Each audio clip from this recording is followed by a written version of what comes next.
शिव बाबा याद है ना। ओम शांति। 2 जुलाई 2024 के ईश्वरीय महावाक्य। पहले सुनते हैं मुरली के मुख्य पॉइंट्स। बाबा ने कहा, बच्चों की बुद्धि अभी तक भी यहाँ वहाँ बहुत भटकती है, इसलिए बाप रोज कहते हैं देही अभिमानी बनो। जितना देर याद की तार जुटी हुई है उतना समय सफल होता है। एक बार बुद्धि को भटकने की आदत पड़ गई तो वह फिर छूटती नहीं। इससे अपना समय भी निष्फल करते हैं और पाप भी नहीं कटते। फिर बाबा ने कहा, सदा स्मृति रहे, तुम्हें पढ़ाने के लिए रोज शिव बाबा आते हैं, तो इतनी मेहनत करनी चाहिए जो राजा बने। पढ़ाई ऐसे नहीं करनी जो जन्म जन्मांतर दास दासी बने। पुरुषार्थ करना है उच्च बनने का। शिव बाबा की याद में भोजन बनाएंगे तो उसमें बहुत ताकत आएगी। जितना तुम याद में रहेंगे उतना तुम्हारा ही कल्याण है। फिर दूसरों को भी कशिश होगी। परंतु माया ऐसी है जो घड़ी घड़ी भुला देती है, इसलिए बाप खबरदार करते हैं। शरीर को तंदुरुस्त रखने के लिए भले घूमो फिरो, परंतु सब कार्य करते दिल से बाप को याद करते रहो। आपस में झरमुई झगमुई नहीं करनी। और लास्ट में बाबा ने कहा, लोभवश जास्ती चीज़ों को इकट्ठा नहीं करना चाहिए, नहीं तो मरने समय भी वही याद आएगी। खान पान या पहनने आदि का ज़्यादा खर्चा नहीं करना चाहिए। अब सुनते हैं महावाक्यों को विस्तार से। बाबा ने कहा, मीठे बच्चे, तुम यहाँ याद में रहकर पाप दग्ध करने के लिए आए हो, इसलिए बुद्धि योग निष्फल न जाए, इस बात का पूरा ध्यान रखना है। प्रश्न, कौन सा सूक्ष्म विकार भी अंत में मुसीबत खड़ी कर देता है? उत्तर, अगर सूक्ष्म में भी हबच लालच का विकार है, कोई चीज हबच के कारण इकट्ठी करके अपने पास जमा करके रख दी, तो वही अंत में मुसीबत के रूप में याद आती है। इसलिए बाबा कहते, बच्चे अपने पास कुछ भी न रखो, तुम्हें सब संकल्पों को भी समेटकर बाप की याद में रहने की टेव डालनी है। इसलिए देही अभिमानी बनने का अभ्यास करो। ओम शांति। बच्चों को रोज रोज याद दिलाते हैं देही अभिमानी बनो, क्योंकि बुद्धि इधर उधर जाती है। अज्ञान काल में भी कथा वार्ता सुनते हैं तो बुद्धि बाहर भटकती है, यहाँ भी भटकती है। इसलिए रोज रोज कहते हैं देही अभिमानी बनो। वह तो कहेंगे हम जो सुनाते हैं उस पर ध्यान दो, धारण करो। शास्त्र जो सुनाते हैं वह वचन ध्यान पर रखो। यहाँ तो बाप आत्माओं को समझाते हैं, तुम सब स्टूडेंट देही अभिमानी होकर बैठो। शिव बाबा आते हैं पढ़ाने के लिए। ऐसा कोई कॉलेज नहीं होगा जहाँ समझेंगे शिव बाबा पढ़ाने आते हैं। ऐसा स्कूल होना ही चाहिए पुरुषोत्तम संगम युग पर। स्टूडेंट बैठे हैं और यह भी समझते हैं परम पिता परमात्मा आते हैं हमको पढ़ाने, शिव बाबा आते हैं हमको पढ़ाने। पहली पहली बात समझाते हैं, तुमको पावन बनना है तो मामेकम याद करो। परंतु माया घड़ी घड़ी भुला देती है, इसलिए बाप खबरदार करते हैं। कोई को समझाना है तो भी पहली पहली बात समझाओ कि भगवान कौन है। भगवान जो पतित पावन दुख हरता सुख करता है वह कहाँ है? उनको याद तो सब करते हैं। जब कोई आफतें आती हैं कहते हैं हे भगवान रहम करो। किसको बचाना होता है तो भी कहते हैं हे भगवान ओ गॉड फादर हमको दुख से लिबरेट करो। दुख तो सबको है, यह तो पक्का मालूम है। सतयुग को सुख धाम कहा जाता है, कलयुग को दुख धाम कहा जाता है। यह बच्चे जानते हैं, फिर भी माया भुला देती है। यह याद में बिठाने की रस्म भी ड्रामा में है, क्योंकि बहुत हैं जो सारा दिन याद नहीं करते हैं, 1 मिनट भी याद नहीं करते हैं। फिर याद दिलाने के लिए यहाँ बिठाते हैं, याद करने की युक्ति बतलाते हैं, तो पक्का हो जाए। बाप की याद से ही हमको सतोप्रधान बनना है। सतोप्रधान बनने की बाप ने फर्स्ट क्लास रियल युक्ति बताई है। पतित पावन तो एक ही है, वह आकर युक्ति बताते हैं। यहाँ तुम बच्चे शांति में तब बैठते हो जबकि बाप के साथ योग है। अगर बुद्धि का योग यहाँ वहाँ गया तो शांत में नहीं, गोया अशांत है। जितना समय यहाँ वहाँ बुद्धि योग गया वह निष्फल हुआ, क्योंकि पाप तो कटते नहीं। दुनिया यह नहीं जानती कि पाप कैसे कटते हैं। यह बड़ी महीन बातें हैं। बाबा ने कहा है, मेरी याद में बैठो। तो जब तक याद की तार जुटी हुई है उतना समय सफलता है। जरा भी बुद्धि इधर उधर गई तो वह टाइम वेस्ट हुआ, निष्फल हुआ। बाप का डायरेक्शन है कि बच्चे मुझे याद करो।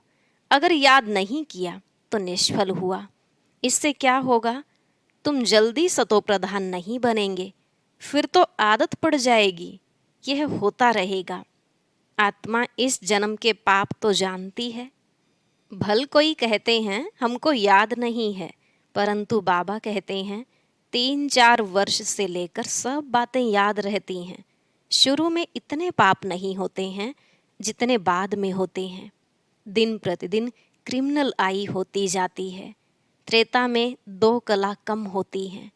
चंद्रमा की 2 कला कितने में कम होती हैं? धीरे धीरे कम होती जाती हैं। फिर 16 कला संपूर्ण भी चंद्रमा को कहा जाता है, सूर्य को नहीं कहते। चंद्रमा की है 1 मास की बात, यह फिर है कल्प की बात। दिन प्रतिदिन नीचे उतरते जाते हैं, फिर याद की यात्रा से ऊपर चढ़ सकते हैं। फिर तो दरकार नहीं जो हम याद करें और ऊपर चढ़ें। सतयुग के बाद फिर उतरना है। सतयुग में भी याद करें तो नीचे उतरे ही नहीं। ड्रामानुसार उतरना ही है तो याद ही नहीं करते हैं। उतरना भी जरूर है। फिर याद करने का उपाय बाप ही बतलाते हैं, क्योंकि ऊपर जाना है। संगम पर ही आकर बाप सिखलाते हैं कि अब चढ़ती कला शुरू होती है। हमको फिर अपने सुखधाम जाना है। बाप कहते हैं, अब सुखधाम में जाना है तो मुझे याद करो। याद से तुम्हारी आत्मा सतोप्रधान बन जाएगी। तुम दुनिया से निराले हो। वैकुंठ दुनिया से बिल्कुल न्यारा है। वैकुंठ था, अब नहीं है। कल्प की आयु लंबी कर देने के कारण भूल गए हैं। अभी तुम बच्चों को तो वैकुंठ बहुत नज़दीक दिखाई देता है। बाकी थोड़ा टाइम है। याद की यात्रा में ही कमी है, इसलिए समझते हैं अभी टाइम है। याद की यात्रा जितनी होनी चाहिए उतनी नहीं है। तुम पैगाम पहुंचाते हो ड्रामा के प्लान अनुसार। कोई को पैगाम नहीं देते हैं तो गोया सर्विस नहीं करते हैं। सारी दुनिया में पैगाम तो पहुंचाना है कि बाप कहते हैं मामेकम याद करो। गीता पढ़ने वाले जानते हैं एक ही गीता शास्त्र है जिसमें यह महावाक्य हैं, परंतु उसमें श्री कृष्ण भगवानुवाच लिख दिया है, तो याद किसको करें? भल शिव की भक्ति करते हैं, परंतु यथार्थ ज्ञान नहीं जो श्रीमत पर चलें। इस समय तुमको मिलती है ईश्वरीय मत, इनके पहले थी मानव मत। दोनों में रात दिन का फर्क है।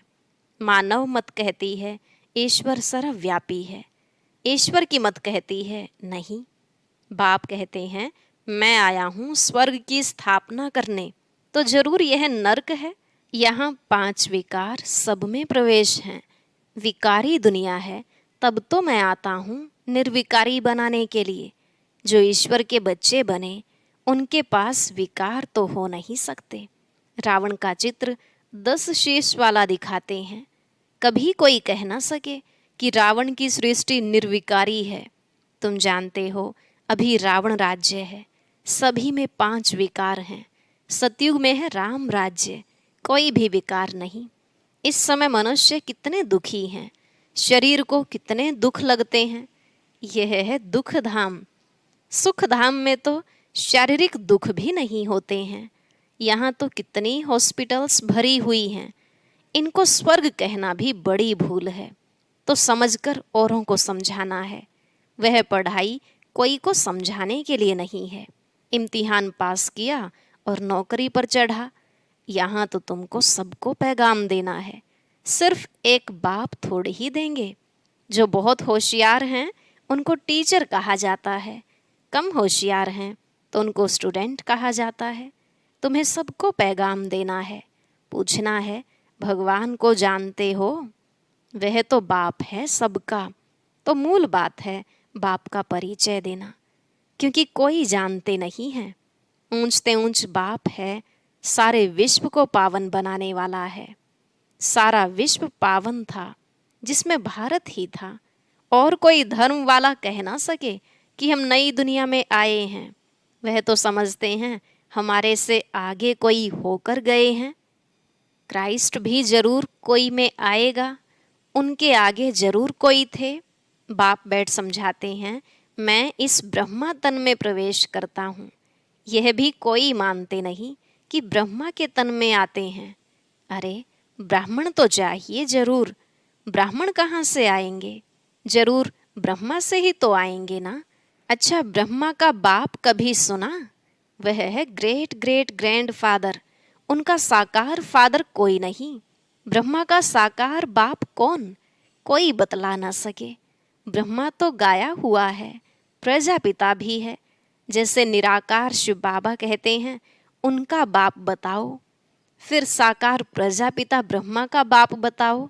शिव बाबा तो एडॉप्ट किया हुआ नहीं है, यह एडॉप्ट किया हुआ है। कहेंगे इनको शिव बाबा ने एडॉप्ट किया। विष्णु को शिव बाबा ने एडॉप्ट किया है, ऐसा नहीं कहेंगे।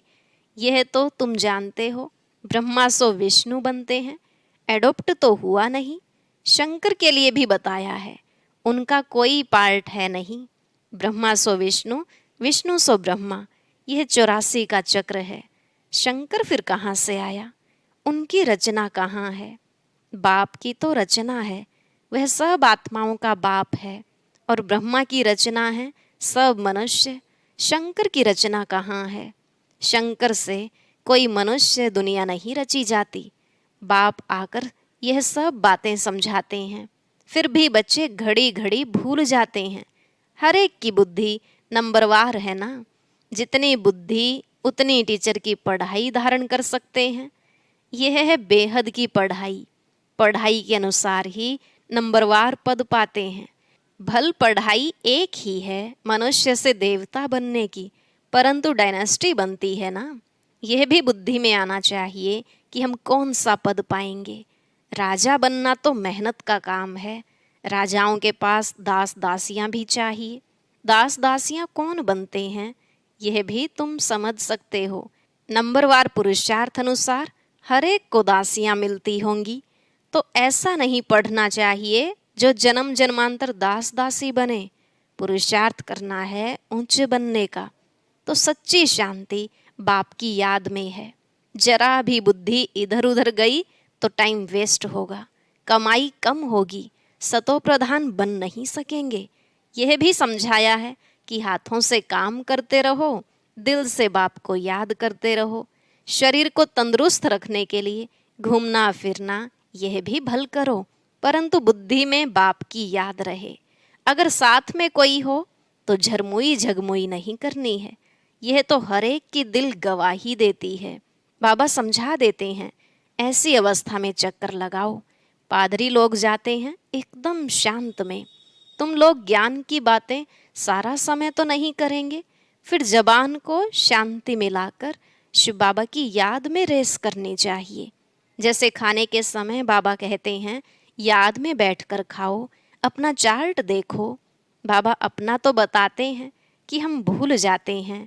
कोशिश करता हूँ, बाबा को कहता हूँ, बाबा हम पूरा समय याद में रहूँगा। आप हमारी खांसी बंद करो, शुगर कम करो। अपने साथ जो मेहनत करता हूँ वह बताता हूँ, परंतु मैं खुद ही भूल जाता हूँ, तो खांसी कम कैसे होगी। जो बातें बाबा के साथ करता हूँ वह सच सुनाता हूँ। बाबा बच्चों को बता देते हैं, बच्चे बाप को नहीं सुनाते। लज्जा आती है। झाड़ू लगाओ, खाना बनाओ तो भी शिव बाबा की याद में बनाओ तो ताकत आएगी। यह भी युक्ति चाहिए, इसमें तुम्हारा ही कल्याण होगा। फिर तुम याद में बैठेंगे तो औरों को भी कशिश होगी। एक दो को कशिश तो होती है ना। जितना तुम जास्ती याद में रहेंगे उतना सन्नाटा अच्छा हो जाएगा। एक दो का प्रभाव ड्रामानुसार पड़ता है। याद की यात्रा तो बहुत कल्याणकारी है, इसमें झूठ बोलने की दरकार नहीं है। सच्चे बाप के बच्चे हैं तो सच्चा होकर चलना है। बच्चों को तो सब कुछ मिलता है, विश्व की बादशाही मिलती है, तो फिर लोभ कर 10-20 साड़ियाँ आदि क्यों इकट्ठी करते हो? अगर बहुत चीज़ें इकट्ठी करते रहेंगे तो मरने समय भी याद आएंगी। इसलिए मिसाल देते हैं कि स्त्री ने उनको कहा लाठी भी छोड़ दो, नहीं तो यह भी याद आएगी। कुछ भी याद नहीं रहना चाहिए, नहीं तो अपने लिए ही मुसीबत लाते हैं। झूठ बोलने से 100 गुना पाप चढ़ जाता है। शिव बाबा का भंडारा सदैव भरा रहता है, जास्ती रखने की भी दरकार क्या है। जिसकी चोरी हो जाती है तो सब कुछ दिया जाता है। तुम बच्चों को बाप से राजाई मिलती है तो क्या कपड़े आदि नहीं मिलेंगे? सिर्फ फालतू खर्चा नहीं करना चाहिए, क्योंकि अबलाएं ही मदद करती हैं स्वर्ग की स्थापना में। उनके पैसे ऐसे बर्बाद भी नहीं करने चाहिए। वह तुम्हारी परवरिश करती हैं तो तुम्हारा काम है उन्हों की परवरिश करना, नहीं तो 100 गुना पाप सिर पर चढ़ता है। अच्छा, मीठे मीठे सिकिलधे बच्चों प्रति माता पिता बाप दादा का याद प्यार और गुड मॉर्निंग। रूहानी बाप की रूहानी बच्चों को नमस्ते। रूहानी बच्चों की रूहानी बाप दादा को नमस्ते नमस्ते, गुड मॉर्निंग। शुक्रिया बाबा, शुक्रिया। धारणा के लिए मुख्य सार। पहला पॉइंट, बाप की याद में बैठते समय जरा भी बुद्धि इधर उधर नहीं भटकनी चाहिए। सदा कमाई जमा होती रहे, याद ऐसी हो जो सन्नाटा हो जाए।